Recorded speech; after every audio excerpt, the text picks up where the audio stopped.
Il y a un peu plus d'un an, j'ai fait un virage à 360 degrés, vous vous en souvenez peut-être. On est un peu plus d'un an plus tard. Qu'est-ce que cette année m'a apporté? On fait le point ensemble, ça vous dit? C'est parti!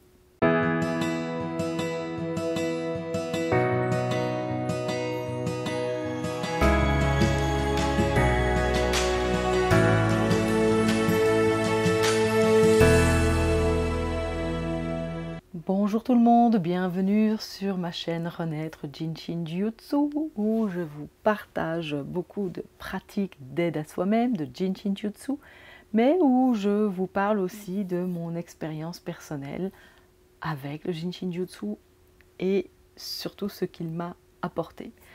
Parce que oui, si j'ai changé de vie il y a un an, c'est grâce à cette pratique, ça j'en suis convaincue. Je n'aurais jamais osé passer le pas sans ma pratique quotidienne qui m'a permis de me transformer peu à peu, surtout d'aller voir qui j'étais vraiment, ce dont j'avais profondément envie et besoin, ce qui faisait vibrer mon cœur, quels étaient mes rêves et oser les suivre.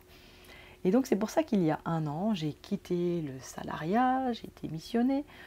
En fin août 2024, j'ai quitté la Belgique après avoir vendu ma maison. Et je vis aujourd'hui dans une tiny house, dans une petite maison sur roue, avec une yourte, une petite yourte à côté, pour aussi mes petites activités en présentiel. Et j'ai donc décidé ce mode de vie dans un endroit hyper vert en Bretagne pour m'autoriser à vivre pleinement de mon activité. Alors, petit bilan, un an plus tard, où est-ce que j'en suis? Au niveau professionnel, je continue à me développer, mais c'est pas encore la gloire. Hein. Si vous avez vu ma vidéo précédente, je vous faisais part un peu de mes difficultés financières actuelles, mais je continue à y croire, donc je mets des choses en place et je suis sûre que ça va se débloquer. Ce qui compte en tout cas, c'est que cette dernière année m'a fait faire des bonds de géant par rapport à moi-même, par rapport à qui je suis, par rapport au fait d'oser m'affirmer, d'oser être moi-même. Vous savez peut-être que j'ai atterri dans un premier endroit dans lequel j'ai vécu plus ou moins 11 mois et que là ça fait 2 mois que je suis dans un écolieu qui est juste merveilleux. Et ces 11 premiers mois ont été pour moi très challengeants. J'ai dû faire face à des difficultés relationnelles, mais ça m'a énormément fait grandir. Avec le recul, je réalise que je peux maintenant beaucoup mieux poser mes limites.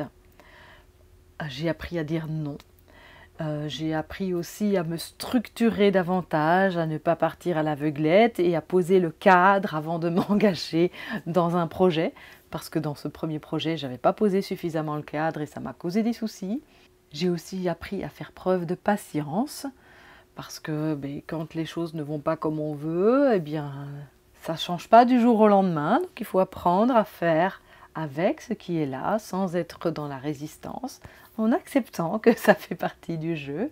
Et puis prendre patience, parce que quand il a fallu que je quitte le premier endroit où j'étais, j'avais l'objectif de me poser à un autre endroit. Sauf qu'on a reçu un refus de la mairie qui n'a pas voulu de ma tiny. Et donc j'ai dû rebondir, retrouver encore un autre endroit. Et ça a fini par payer. Et puis ce qui a payé, ce que j'ai encore gagné pendant cette année, je pense, c'est un peu plus d'authenticité. Parce que pour trouver l'endroit où je suis aujourd'hui, en fait, c'est grâce à un post que j'ai mis sur les réseaux. Et quand j'ai écrit ce post, je l'ai vraiment écrit avec mon cœur, en quelques lignes, ce que je recherchais. Il y a une chose ou l'autre que j'avais hésité à mettre, parce que je me suis dit, c'est peut-être pas très pertinent. Puis je me suis dit, si, c'est quand même important pour moi, donc je le note. Par exemple, le fait que j'aimais partager autant les joies que les silences, et que je cherchais par exemple un endroit où il y avait peu d'alcool ou pas d'ailleurs. Et finalement, en fait, ce qui a retenu l'attention de la personne qui m'a contactée pour ce lieu, eh bien, ce sont ces choses-là que j'avais hésité à mettre. Et donc là, je me suis dit, oui, en fait, quand on ose vraiment dire et être qui on est, c'est ça qui fonctionne et qui retient l'attention de celui qui résonne avec nous. J'ai aussi réalisé que je n'étais pas obligée d'aimer tout le monde. Je respecte chacun d'entre nous, je souhaite le meilleur à chacun d'entre nous, mais je peux aussi choisir de m'éloigner de certaines personnes qui ne sont pas dans la même résonance que la mienne, tout simplement. J'ai gagné confiance en moi parce que j'ai fait toute une série de choses que je n'aurais pas pensé être capable de faire. J'ai, pour vous raconter des petites anecdotes, qui sont peut-être pas des anecdotes, mais qui pour moi ont été vraiment des belles réussites, c'est d'avoir pu par exemple monter toute seule la parabole pour capter Internet. Donc la monter et puis ensuite la manipuler pour capter dans le bon angle, bip bip à gauche, à droite, en haut, en bas, puis jusqu'au moment où ça fait bip.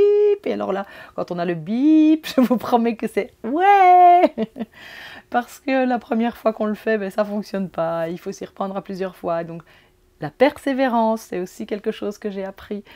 J'ai gagné en confiance parce que, par exemple, pour la première fois de ma vie, j'ai posé toute seule à un parquet, dans la yourte. Voilà, j'ai appris à faire différentes choses en bricolage, à utiliser une scie sauteuse, des choses que j'avais jamais eu l'occasion de faire avant. Et puis là, le fait de se retrouver toute seule, sans les beaux-frères qui sont juste à côté parce qu'ils sont à 600 km, eh bien j'ai été obligée de moi-même faire certaines choses et j'en ai été super fière. Donc ça, c'est quelque chose aussi de gagner encore en confiance aussi parce que finalement, quand on veut, on peut.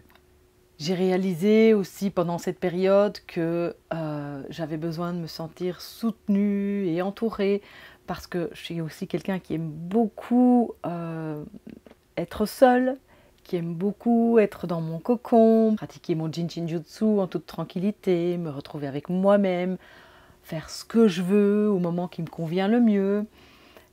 Et donc, pour moi, ça m'allait très bien d'être toute seule sur un terrain, mais j'avoue que je me suis sentie quand même pas mal isolée pendant les 11 mois avec très peu de contacts, l'une ou l'autre belle connaissance que j'ai faite quand même, mais ça restait assez superficiel en fait. Et là maintenant, aujourd'hui, dans ce lieu dans lequel je suis, j'ai rencontré ma famille d'âme, comme j'aime le dire, des gens qui parlent la même langue que moi, avec qui on peut échanger de manière sincère et profonde sur des sujets importants, pas sur juste la pluie et le beau temps, d'accord?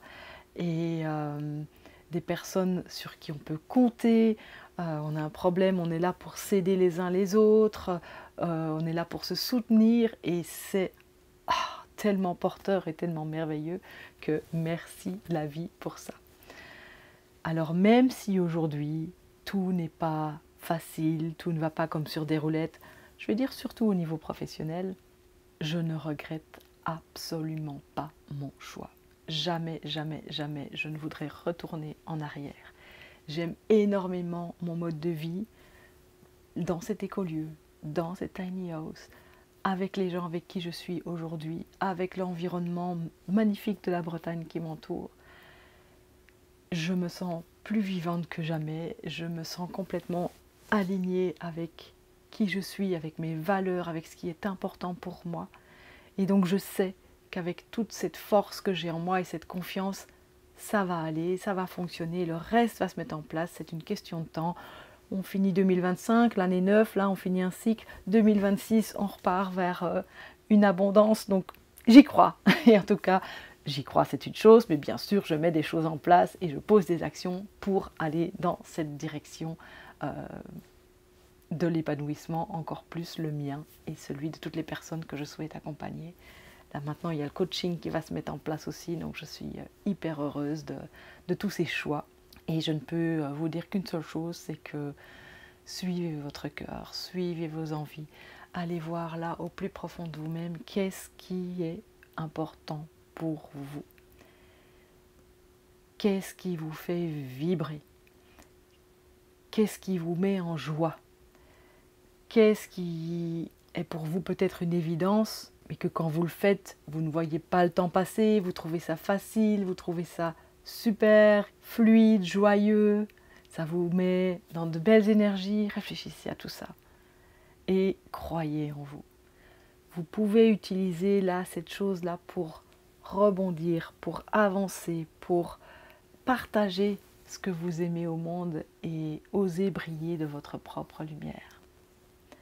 Si vous souhaitez mettre un petit peu de clarté dans tout ça, eh bien n'hésitez pas à me rejoindre dans la communauté Renaître parce que c'est ce qu'on fait ensemble. Et n'hésitez pas non plus à me rejoindre peut-être pour quelques jours ensemble où on va aller creuser un peu plus. Par exemple, du 26 au 30 décembre, je vous propose de me retrouver en Bretagne, dans les Côtes d'Armor, pour 4 journées que j'ai appelé reprendre son souffle, où on va vraiment se poser, parce que souvent on court pour les autres, on s'occupe plus des autres que pour soi et on ne prend pas de temps pour souffler. Et puis aussi le temps de se reconnecter à soi, de se retourner vers soi, de se poser les bonnes questions.